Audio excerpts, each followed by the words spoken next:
为了减轻弱势家庭负担，伫希腊头一天，台南市结合社会资源所推动的爱心餐食补给站，嘛开始提供学生来领。其中有贴专工来超商陪小朋友使用爱心餐券来兑换，会场也提家己的钱请客，互小朋友欢喜家。主要因买面包、牛奶加饭团来响应。谢谢哈，我们许多爱心团体一起来赞助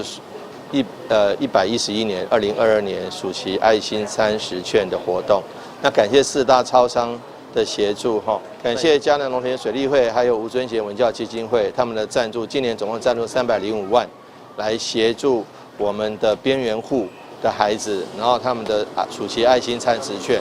那总共帮助了1019位同学，那发放了42000多张的爱心30券。那4大超商也协助他们加值10%哈，所以说这个60块的爱心30券可以买到66块的东西，所以可以说对于弱势家庭他们有一个相当大的帮助。那今年的暑期有42天，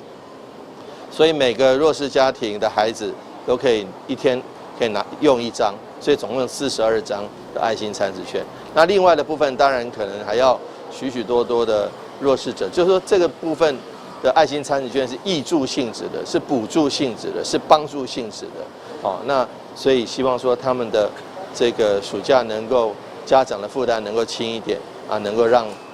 孩子在爱心中度过快乐的暑假。消局表示，今年暑假期间，台南市发送42000多张餐券，总共有1019名弱势家庭囡仔受到帮助。其实，该计划对2016年就开始推动，并且60块的餐券会当兑换到66块。市府提醒4间超商拢会当兑换，至少使用到8月29，过期特别当来领。